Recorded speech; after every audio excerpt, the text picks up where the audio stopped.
My name is Clara Hensley, and for most of my life, I believed my family was unbreakable.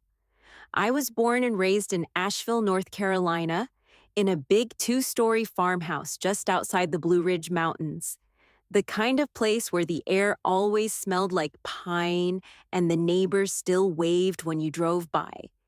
If you'd asked me 5 years ago what mattered most, I would have said family. We weren't rich, but we were close. Or at least, that's what I used to think. Everything changed on November 18th, 2022, at 2:37 p.m. That's the moment I learned the truth. The moment I realized that blood isn't thicker than water when money gets involved. It had been 3 months since my father, Richard Hensley, passed away after a long fight with pancreatic cancer. He was 68. The man was old school to his core, built his construction company from nothing, taught us that a handshake still meant something, and believed loyalty was a family's backbone. When he died, people came from all over the county to his funeral. We filled the old Maple Ridge Baptist Church from front to back. I remember standing beside my mother, Elaine, watching my older brother Mark give the eulogy. My younger sister Lena cried so hard she couldn't speak, and I thought, at least we still have each other. I didn't know then that those were the last honest tears I'd ever see from my family. For the first few weeks after Dad's funeral, things were quiet. Too quiet. Mark took charge of closing out the company's books, and Lena helped Mom sort through Dad's papers. I trusted them to handle it. Why wouldn't I? But I started noticing things that didn't add up. Mark stopped answering my calls. Lena became distant. And Mom, she looked tired all the time, like she was carrying a secret she didn't want to share. Then, one cold Thursday afternoon in late November, I got the call. It was from Dad's lawyer, Samuel Brooks, a man I'd known since I was a kid. He said, "Clara will be reading your father's will next Tuesday." 10 a.m. sharp at my office on Main Street. His tone was too careful, too formal, like he already knew what was coming. I didn't think much of it at first. Dad was organized. He'd been talking about updating his will for years. But that weekend, I barely slept. Something about it felt off, like a door was about to open that none of us could ever close again.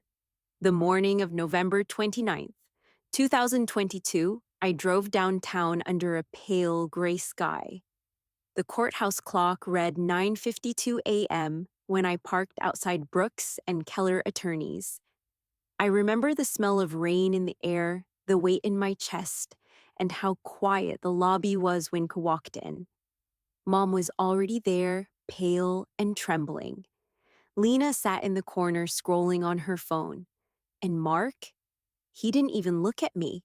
When Mr. Brooks called us in, I had no idea that within the next hour, everything I believed about love, loyalty, and family would collapse. Because what he read that morning didn't just divide an estate, it divided us. That's the day I stopped believing that family means forever. That's the day the Hensleys died, even though most of us were still breathing. If you'd met the Hensleys before 2022, you'd probably say we were one of those tight, small-town families that had it all figured out. We weren't flashy, but we had roots, deep ones. My dad, Richard Hensley, started Hensley and Sons Construction back in 1985 with nothing more than a rusted pickup truck and a handful of tools. By the time I was in high school, his company was building half the homes across Buncombe County. Sundays were sacred in our house. No matter what was going on, Dad made sure everyone sat down for dinner. No excuses. He'd roast a whole chicken with rosemary and lemon. Mom would make her sweet corn pudding. And Mark always insisted on taste testing before we even sat down. We'd argue, laugh, tell stories about work, about neighbors. It was chaos, but it was ours. Looking back now, I realized that those dinners were the glue holding us together. And when Dad started getting sick in late 2021, the glue started to crack. It began with small things. He'd forget where he left his tools. Then came the weight loss, the doctor visits, the hospital stays. By April 2022, we had a diagnosis: pancreatic cancer, stage 4. Mom tried to stay strong, but I could see the fear in her eyes. Mark stepped up in his own way, taking over more of the company. Lena, who just started her nursing job in Greenville, drove home every weekend to help. And me? I was there every day, taking shifts at the hospital, making sure Dad had everything he needed. He used to grab my hand and say, "You're my rock, Clara." And I'd smile and tell him, "You taught me how to be." But as the months dragged on, things started to feel different. Mark became obsessed with the business, asking about accounts, equipment titles, property deeds. He said he was just trying to get things in order. But the way he'd shut the office door when Mom wasn't around didn't sit right with me. Lena, on the other hand, started avoiding conversations about money entirely. She'd snap whenever I brought up Dad's care costs or his insurance coverage. Once she told me, "You're acting like he's already gone." I didn't know how to respond to that. By September, Dad was mostly bedridden. The house smelled like medication and old flowers from the hospice volunteers. Every night, I'd sit beside him while Mom dozed off on the couch, and we'd talk quietly about life. One night, just after midnight, he whispered something that's been burned into my memory ever since. He said, "Don't let them fight, Clara. Promise me that. Whatever happens, promise me you'll keep the family together." And I promised. I meant it. He passed away 3 weeks later, October 6th, 2022 at 4:12 a.m. I remember the exact time because I was holding his hand when it happened. The heart monitor flatlined, and all I could think was, "Please, not yet." The house felt hollow after that. Mom stopped cooking. Mark buried himself in work. Lena went back to Greenville but barely called. I tried to keep the family dinners going, but no one showed up. Every time I reached out, it felt like shouting into a void. And somewhere deep down, I knew Dad's wish, that we'd stay close, was already slipping away. Still, I kept telling myself it was just grief, that once the funeral was behind us, things would settle. But grief doesn't fade when there's money involved. It festers. Around mid-November, I stopped by Dad's office to drop off some paperwork. Mark's truck was parked out front, though the lights inside were off. I peeked through the window and saw him at Dad's desk, going through a locked file drawer. When I knocked on the door, he jumped like a kid caught stealing. He mumbled something about closing accounts, but his tone was off, too defensive. That night, I told Mom what I'd seen. She got quiet, then said softly, "Your father trusted Mark with everything. Don't start doubting your brother now." But her voice cracked on the word trusted. That's when the pit in my stomach started, the one that told me something ugly was coming. Still, I tried to believe we'd pull through, that Dad's death had hurt us, but it wouldn't destroy us. I didn't know then that the destruction had already started, quietly behind closed doors. And all it would take to bring it into the open was a few pages of legal paper and one man's signature, because soon the will would be read. And with it, the illusion of family unity would be gone forever. The morning of November 29th, 2022, is burned into my memory like a scar I can't cover. It was a Tuesday, cold, overcast, the kind of gray sky that makes everything feel heavier than it should. I'd barely slept the night before. I kept staring at the ceiling, replaying Dad's last words in my head. By 9:30 a.m., I was dressed in a navy sweater and black slacks, what I called my serious clothes. I sat in my car outside Brooks and Keller Attorneys at Law on Main Street, watching the steam rise from my coffee as the clock on the dashboard clicked toward 10. When I finally got out, I could smell the rain in the air, that damp, metallic scent right before a storm hits. Inside, the office was too quiet, the kind of quiet that makes your skin prickle. Mom was already there, sitting in the corner with her hands clasped tight in her lap. She wore one of Dad's old scarves, the blue plaid one he always used to wear when he took her to church. She looked so small that morning, like she was trying to hold herself together with sheer willpower. Mark stood by the window, staring out at the street like he was the one about to hand out the inheritance. When he turned around, he gave me that fake smile I'd seen too many times lately. "Hey, Clara," he said, his voice too light, too easy. "Glad you made it." Lena walked in a few minutes later, heels clicking on the floor, dressed like she was going to brunch instead of a will reading. "Let's get this over with," she muttered, sliding her phone into her bag. Then Mr. Samuel Brooks, Dad's lawyer, and an old family friend, stepped into the room holding a thick folder. He was a tall man, probably in his 70s now, with silver hair and that slow, careful way of speaking lawyers use when they're about to say something unpleasant. "Thank you all for coming," he said, closing the door behind him. "I know this isn't easy." He sat at the head of the table, adjusted his glasses, and looked directly at me before opening the file. And that's when the air seemed to leave the room. He started with the formalities, property appraisals, account summaries, insurance clauses, the usual stuff that goes in one ear and out the other. But when he got to the personal section, the part where Dad's actual wishes were laid out, everything changed. "To my beloved wife, Elaine, I leave the family home, our joint savings, and all household possessions." Mom nodded quietly. No surprises there. Then his tone shifted slightly. "To my son, Mark Hensley, I leave controlling interest in Hensley and Sons Construction, as well as all associated assets."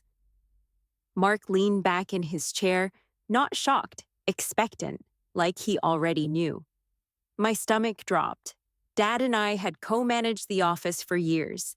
I handled the books, the clients, the schedules, everything that kept the company running. And yet, my name hadn't been mentioned once. Brooks continued reading, slower now. "To my daughter, Lena Hensley, I leave the lake house in Bryson City and the sum of $50,000 to be placed in a trust until her 30th birthday." Lena exhaled, half relieved, half smug. Then he paused. "And to my eldest daughter, Clara Hensley, I leave my 1969 Chevrolet Chevelle and the contents of my personal study." That was it. A car and a room full of dusty books. The room went dead silent. Even the ticking of the wall clock felt too loud. I looked at Mr. Brooks, certain he'd misread something. But he just looked back at me with the kind of pity you can't hide. Mark cleared his throat. "Dad must have wanted to keep things simple," he said quickly. "I mean, it makes sense. I was the one handling the company. I could feel my pulse in my throat." "Simple," I said.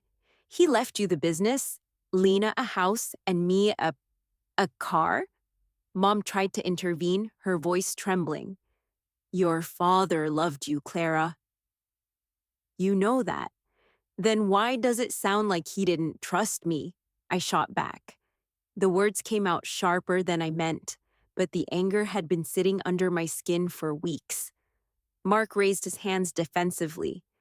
"Hey, don't start this here." "It's done. It's legal." Mr. Brooks cleared and throat again, but he didn't look at me. And that's when he noticed the manila envelope he'd set aside, the one he hadn't opened yet. "What's that?" I asked. He hesitated. "Your father included. A private letter addressed to you. He asked that it be given to you. After the reading, I took the envelope with shaking hands. It was sealed and had Dad's handwriting on the front. For Clara. Read this alone. I didn't open it right away. Part of me didn't want to. When the meeting ended, everyone scattered fast. Mark left first, mumbling something about getting back to work. Lena hugged Mom and disappeared down the hall, not even glancing my way. And I just sat there, staring at that envelope. The truth was, I didn't know what scared me more. The idea that Dad had betrayed me too, or that he'd known what was coming and tried to warn me. I didn't open the letter until later that night, sitting in my car outside Dad's old office, rain tapping against the windshield. The ink had smudged a little, but I could still make out his handwriting. He'd written, "Clara, I trust you'll find what's missing. Some things were taken from me before I died, things I couldn't fix in time. But I know you will." I must have read that line a dozen times, trying to make sense of it. Some things were taken. By who? That was the moment everything changed. Because from then on, I wasn't grieving anymore. I was searching, and I didn't know it yet. But that search would uncover secrets my family had buried for years. Lies wrapped in love, forged papers, hidden accounts. And once I started digging, there was no going back. By the start of 2023, I was running on fumes, sleepless, anxious, and obsessed. Every time I closed my eyes, I saw numbers, account balances, wire transfers, signatures that didn't match my father's handwriting. It stopped feeling like grief and started feeling like war. On January 7th, I finally met with an attorney named Rachel Cooper, a soft-spoken woman who handled estate fraud cases. I showed her everything I'd uncovered, the missing files, the bank statements, Dad's letter. She spent almost an hour flipping through the binder in silence before finally setting it down. "This isn't a misunderstanding," she said quietly. "This is embezzlement." Hearing that word out loud hit me like a punch to the chest. Part of me wanted to be wrong, to believe Mark had just made a mistake, that Dad's paperwork had been messy near the end. But deep down, I knew. Rachel filed an injunction that week to freeze certain company assets until a full audit could be completed. Within days, Mark called me. I didn't even have to say hello before he started shouting. "You think dragging the family name through court makes you a hero?" he snapped. "You're ruining everything Dad built." I stayed quiet for a second, then said, "No, Mark. You did that the day you stole from him." He hung up without another word. What followed was months of silence, the kind of silence that seeps into your bones. Friends stopped calling. Neighbors whispered when I went to the grocery store. Even people from church, people who'd known us our whole lives, started choosing sides. Mom refused to see me. She said she couldn't take the stress. But I think the truth was harder. She didn't want to admit that her golden boy had done something unforgivable. Lena barely texted. When she did, it was short. "You need to stop, Clara. It's tearing Mom apart." Tearing Mom apart? I wanted to scream. It had already torn me apart. By March, my savings were gone, eaten by legal fees.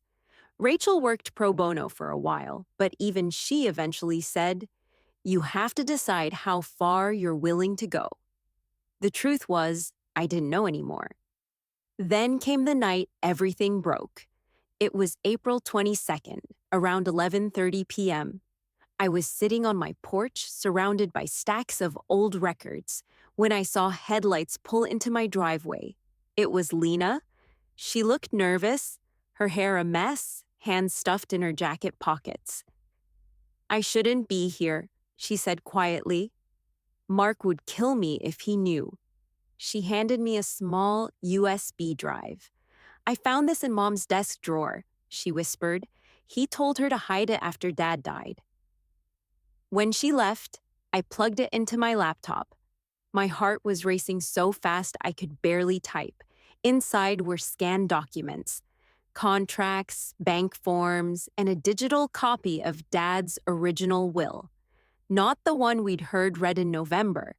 This one was dated September 19th, 2022, 3 weeks before he passed. The signatures were clear. The allocations were completely different. Dad had split the company shares evenly between Mark and me. The lake house had been left to Mom. And there was a clause, one that didn't exist in the version Brooks had read aloud, naming me as executor of the estate. I sat there in shock, scrolling through every page again and again until the words blurred. It wasn't just betrayal anymore, it was forgery. The next morning, I drove to Brooks and Keller, shaking with adrenaline and disbelief. When I showed Mr. Brooks the drive, he went pale. This isn't the document I was given, he stammered. I swear, Clara, I only read what your brother delivered to my office. Delivered? I asked, my stomach turning. He nodded. Your father asked Mark to drop off the signed copy a week before he passed. That was the moment I realized my father's dying wish, his final act of trust, had been used to rob him. Rachel filed a criminal complaint within 48 hours. Forgery, fraud, misappropriation. The list grew by the day. The investigation dragged on through the summer. Detectives came by. Bank records were subpoenaed. Mark hired a defense attorney and denied everything. He said I was grieving irrationally, that I was hallucinating problems that didn't exist. But when the forensic handwriting expert confirmed the signature on the will was not my father's, it was Mark's, I didn't feel vindicated. I felt hollow, because by then the damage was already done. The business was bankrupt. Mom's health had declined from stress. And the few people who still believed me were too tired to care anymore. The trial never made it to court. Mark accepted a settlement, a quiet one, behind closed doors. He forfeited his claim to the company and paid restitution, but no jail time. Lena begged me to let it end. Mom still refused to talk to me. When the paperwork was finalized on August 3rd, 2023, I sat in my car outside the courthouse for almost an hour. The summer air was thick, the kind that sticks to your skin. People walked by laughing, holding iced coffees, living their normal lives. And there I was, staring at a piece of paper that said, in sterile legal terms, case settled, parties resolved. But nothing was resolved. Not really. Because you can win in court and still lose everything that matters. The house was empty, the holidays were quiet, and the family that once gathered around a dinner table every Sunday didn't even text anymore. Sometimes I wonder what Dad would say if he saw us now. Would he still believe family means forever? Or would he finally see what I've come to understand? That blood isn't thicker than water when greed dilutes it drop by drop. By the end of that year, I sold my share of what was left of the business and moved out of Asheville. The farmhouse was too quiet. The walls held too many ghosts. I started over in Knoxville, Tennessee, working at a small design firm. No one there knows who I used to be or what I lost to get here. But sometimes, when I drive home at night, I think about that letter, the one Dad left me. I still keep it in my glove box, the paper yellowing at the edges. I trust you'll find what's missing. I did, Dad, but I wish to God I hadn't. It's strange how quiet life becomes after the chaos ends. For months after the settlement, I woke up expecting another email from my lawyer, another message from Mark, another round of arguments that would leave me shaking long after the call ended. But none came, just silence. At first, it was suffocating. the kind of silence that makes you realize how much noise betrayal leaves behind. By September 2023, I packed up what little I had left and left Asheville for good. I rented a small one-bedroom apartment just outside Knoxville, Tennessee, near a park with walking trails that reminded me of the woods behind our old farmhouse. It wasn't home, not yet, but it was far enough away from the ghosts that I could finally breathe. The first few weeks were hard. I'd catch myself setting 4 plates out for dinner before realizing there was no one else coming. Sometimes I'd reach for my phone to call Mom, then remember she wasn't speaking to me anymore. The grief came in waves, not just for my dad, but for the family that died after him. By October, I started therapy. The counselor, Dr. Marin Pierce, was the first person who didn't treat me like a headline or a cautionary tale. She told me something during our first session that stuck. Grief isn't just losing people. It's losing the version of yourself that existed before they hurt you. And she was right. For so long, I'd defined myself by what I'd lost: my family, my faith in them, my sense of belonging.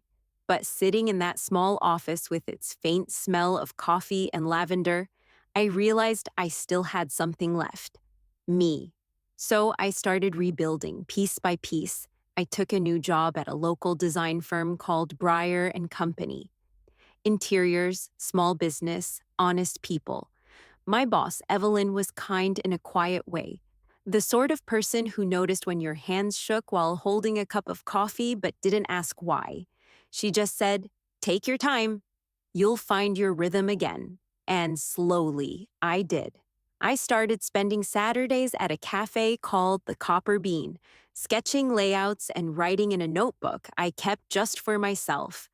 Not for lawyers, not for evidence, just thoughts, memories, pieces of who I was before everything went wrong. Sometimes I'd write letters to Dad. I never mailed them, of course.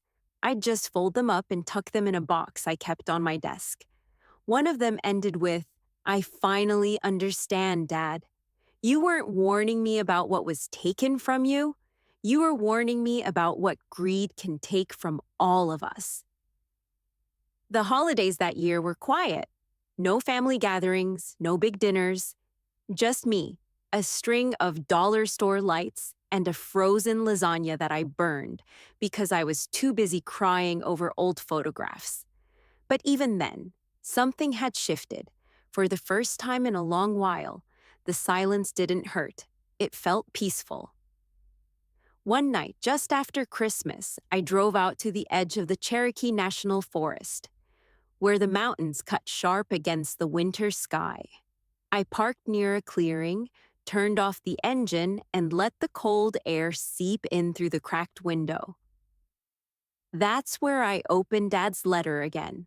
The paper was softer now, worn from the number of times I'd unfolded it. His handwriting, that steady, confident script, looked almost alive under the dashboard light. "I trust you'll find what's missing," I whispered. I did. Then, for the first time, I added something he'd never get to hear. But I also found myself. I don't know if I believe in signs or spirits, but just then, a light wind passed through the trees, the kind that sounds like a deep exhale. And for the first time in over a year, I felt something close to peace. It's been nearly 2 years now since that day in Mr. Brooks's office. Mark moved to Florida, started some new business, from what I hear. Lena and I talk occasionally, mostly small things. She still sounds careful, like every sentence might set off a landmine. Mom hasn't called, but she sent a card on my birthday last month. It just said, "Love you always." Mom, no apology, no explanation. But somehow that was enough, because healing doesn't always come with closure. Sometimes it's just learning to live with the pieces that will never fit back together. I still drive Dad's old 1969 Chevelle on Sundays. It's not perfect. The paint's chipped and it smells faintly of oil and cigarettes. But when the engine rumbles to life, it feels like a heartbeat. his heartbeat, the one thing I still have that Mark can't forge or steal or erase. And every time I take it out on the open road, I remind myself that legacies aren't written in wills or bank accounts. They're written in how we carry on, in what we refuse to let die, even when everything else does. So if there's one thing I've learned from all of this, it's that blood might not always make you family, but forgiveness, even quiet, one-sided forgiveness, just might, because I'm still here. And for me, that's enough. My name is Clara Hensley, and this was the story of how my family broke apart and how I finally learned to stand alone. They say time heals all wounds, but I've learned that some wounds don't heal. They just stop bleeding. You learn to live with them. You learn to breathe again, even if the air still tastes like ash. I used to think legacy was about what we leave behind, the houses, the businesses, the bank accounts, but it's not. It's about who we become after the storm. It's the strength to rebuild when there's no one left to help you, and the grace to forgive when no apology ever comes. I'll never get my old family back. I've accepted that. But when I drive Dad's old Chevelle down these quiet Tennessee roads, windows down, the wind in my hair, I can still hear his voice somewhere between the engine and the silence. Keep going, Clara. And I do, because in the end, the real inheritance wasn't money or property. It was resilience. It was peace. It was me.